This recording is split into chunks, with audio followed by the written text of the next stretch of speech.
Welcome to English study point. Dear student, শুভেচ্ছা নিও।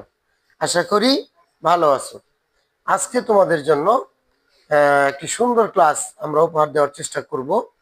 এতদিন পর্যন্ত তোমরা লেখাপড়া করেছো অনেকেই, যে অনেক ক্ষেত্রে আমরা পাংচুয়েশন মার্কসের ব্যবহারগুলো মানে সঠিকভাবে ব্যবহার করি নাই, কিন্তু এখন থেকে কিন্তু করতে হবে। এর কারণ হলো, যেহেতু ইংলিশ ভাষাকে লিখবার জন্য যে সমস্ত বিরাম চিহ্ন ব্যবহার করা হয়, এই বিরাম চিহ্নের গুরুত্ব অত্যাধিক।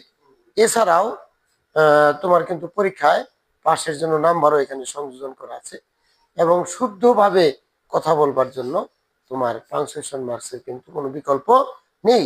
সুতরাং তোমাকে পাংচুয়েশন মার্কসগুলো শিখতে হবে। তো আমরা তোমাদেরকে এর আগে সর্বমোট 11টি পাংচুয়েশন মার্কস তথা বিরাম চিহ্ন দেখাইছিলাম।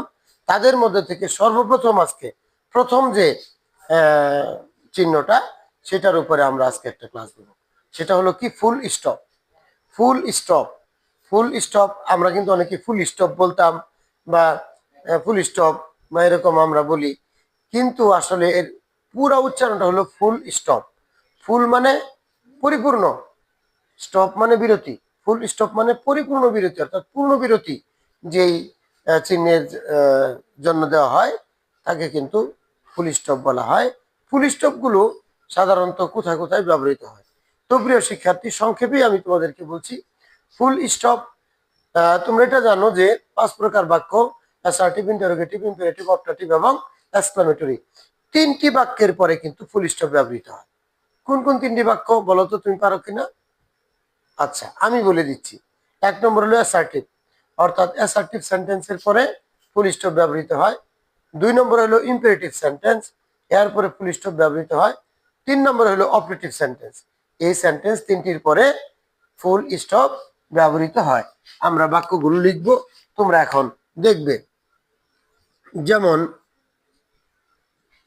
দ্য কাউ হ্যাজ 4 legs, এই যে ফুল স্টপ ব্যবহার করেছি, দ্য কাউ হ্যাজ 4 legs, একটা ফুল স্টপের ব্যবহার, এটা অ্যাসার্টিভ সেন্টেন্স। 2 নম্বরে হলো imperative sentence, go there,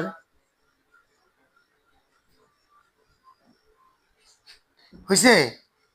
please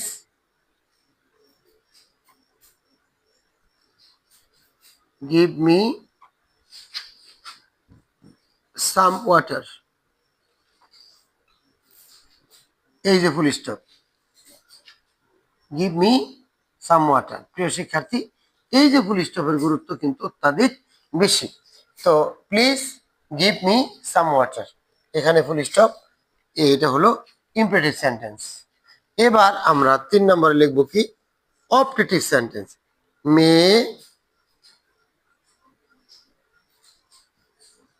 you B